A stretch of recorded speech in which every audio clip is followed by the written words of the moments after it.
l'histoire de Scarbeck savent combien ce bâtiment a marqué les débats et les questionnements sur la capacité de la commune à avoir une politique sportive. Le club qui a joué ici est monté en première division en 1957-58. La commune a rapidement construit un stade pour accueillir un tel club. Puis le club est retombé. Et puis il a été de moins en moins occupé. La crise économique des années 70 est passée par là. La crise des finances communales. Et les délabrements du stade étaient à l'image du délabrement des moyens financiers que la commune pouvait développer pour sa politique sportive. Et pendant de nombreuses années, on s'est interrogé sur le devenir de ce bâtiment. Il y a même eu, il y a 25 ans, un échevin qui a proposé qu'on rase le stade et qu'on en fasse un projet immobilier, des appartements chics pour attirer une population riche ici au bord du parc, négligeant ainsi le besoin des jeunes de faire du sport dans cet endroit central de la commune de Scarbeck. Et on s'est longtemps interrogé sur comment dégager les centaines de millions de francs belges qui étaient nécessaires à la rénovation de cet équipement. Et c'est alors Michel Deher, qui était chemin des sports, qui a imaginé d'aller frapper à la porte du nouveau crédit budgétaire qui existait, qui s'appelait Belliris, qui a mobilisé les diverses forces qu'on avait à Scarbeck. C'était un peu le début du lobby scarbeckois, l'ancêtre du lobby scarbeckois. Il a été frappé à la porte du président du MR d'alors, Daniel Ducarme, qui est allé frapper chez Louis Michel, qui était vice-premier ministre, chez Isabelle Durand, qui était à l'époque vice-première ministre en charge de Belliris, et le gouvernement Verhofstadt I a inscrit la rénovation de ce stade au programme de Belliris. Gouvernement suivant, c'est Mme Ankelings qui est devenue en charge de ce programme important, qui a investi beaucoup d'argent ici à Scarbeck, au cœur de la commune. Et donc, progressivement, le projet a vu le jour. Il a fallu tenir compte des besoins à la fois des clubs, des sportifs, aussi du quartier, parce que l'environnement et les voisins avaient l'inquiétude que l'on fasse un grand stade communal qui aurait entraîné les désagréments d'un public nombreux, qui aurait pu avoir le débordement sur le quartier. Il a fallu trouver le juste équilibre entre toutes ces demandes, celles de la Commission royale des monuments des sites et de tous les acteurs qui avaient un mot à dire sur ce stade. Après toutes ces péripéties, on est enfin parvenu à mettre en œuvre ce projet. Je voudrais juste dire, puisque d'autres que moi vont raconter aussi l'histoire de cette belle rénovation, juste dire combien le geste architectural qui a consisté à mettre ce voile de verre qui a remplacé le mur de briques et de béton qu'il y avait là sur l'avenue Suffrage universel est un geste architectural. Vous dire que je suis particulièrement heureuse d'être auprès de vous aujourd'hui. Il y a très très longtemps, un ami Boujard m'avait amené voir les anciennes installations que je ne connaissais pas. Et j'ai vu un terrain dans un état catastrophique, des tribunes qui menaçaient ruine, des enfants qui étaient presque en danger à certains moments, travaillant, s'entraînant, devant se changer dans des conditions très difficiles. Et effectivement, je me suis dit qu'il fallait que les choses changent. Alors on s'est mobilisé. On s'est mobilisé au niveau du gouvernement fédéral.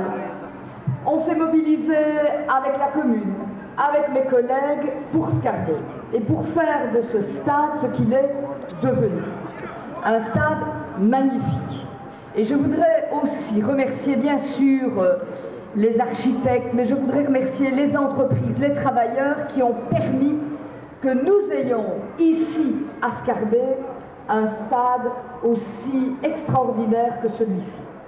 Belliris a mis 13 millions d'euros, c'est pas rien. C'est un investissement énorme pour Scarbeck, mais ça en vaut la peine, parce que c'est pour la jeunesse. C'est pour le sport, c'est pour les exploits aussi, comme on vient d'en réaliser. Et on va continuer. Vous savez qu'on a rénové tout le parc Josaphat et qu'il y a une continuité avec la promenade verte. Et on va continuer avec le Neptunium. Et là aussi, on a décidé au niveau du gouvernement fédéral de soutenir Scarbeck. Et c'est 6 millions d'euros de nouveau qu'on va investir pour le sport, pour Scarbeck. Schaerbeek. Alors je voulais simplement vous dire que j'en suis fière. J'en suis fière pour Schaerbeek, j'en suis fière pour les dirigeants, pour les entraîneurs, pour les éducateurs, pour tous ces jeunes qui hantent véritablement ce stade depuis si longtemps. Et je leur dirais, continuez à nous faire honneur. Je ne doute pas que c'est grâce au nouveau stade que vous avez été champion et que maintenant en provincial, ça ne va pas si mal que ça et qu'on peut continuer à espérer des succès extraordinaires. En tout cas, on est là pour vous soutenir.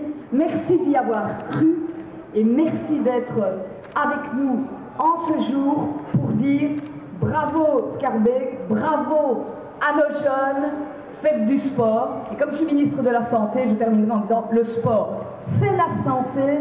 Alors vous pouvez y aller à fond, il ne faut pas vous retenir. Plus vous en ferez, plus vous aurez du bien-être. À nos jeunes.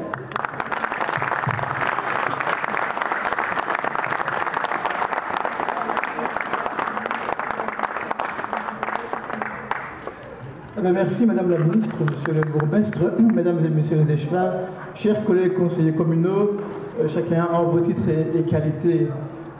Écoutez, ça tombe bien quelque part. Je salue aussi la présence du maire d'Emirdac, dont la plupart des trucs de Schaerbeek sont originaires. Écoutez, ça tombe bien parce que moi, ça fait maintenant exactement cette semaine 9 ans que je suis échevin de sport. Et depuis 9 années, je suis allé un petit peu partout avec ce projet à Bénéfice, chez le bourgmestre, et ils m'ont toujours appuyé. Je voudrais remercier infiniment d'abord M. Claire Failly, qui d'abord déjà en son temps, en tant qu'échevin de l'urbanisme, s'intéressait déjà au projet, mais qui m'a toujours écouté. Je voudrais remercier Mme Onkelings parce qu'elle a mis en route le projet pour le financement. Votre nom sera resté gravé dans l'histoire de Schaerbeek, Madame. Merci beaucoup. Écoutez-moi, il y a 12 ans, quand je suis entré en politique, c'était un rêve pour moi. Quelque part, c'était un petit peu... c'est un peu pour ça que j'étais rentré en politique. Je voulais rénover ce stade. Et après 12 ans, on l'a fait. On l'a rénové, le rêve est réalisé. Je pense que maintenant, on peut continuer plus loin. On peut continuer avec les équipes. Le président des jeunes du Racing est ici, M. Caouche, on peut l'applaudir aussi, je pense. Nous avons ici les meilleures écoles de jeunes de Belgique. Avec la Rouzesse, avec son tournoi de Pâques, je crois qu'on a les plus grandes équipes du monde entier qui viennent ici, de l'Europe sont ici pendant le tournoi de Pâques. À partir de maintenant, je crois qu'on peut continuer à rêver et nous serons à côté de vous. Je salue aussi la présence de M. Erdal Chevy, qui est le président de l'équipe première du Racing. Et je peux rappeler qu'aujourd'hui, on va continuer. Le rêve que j'ai maintenant est beaucoup plus facile que celui que nous avons réalisé. Parce qu'aujourd'hui, ce que je veux de vous, c'est que, comme vient de dire le bourgmestre, je pense qu'on peut avoir un club, peut-être deux, mais sûrement un club dans l'élite du football belge. Et c'est pas très loin, c'est 4 fois champion, on y est. Hein.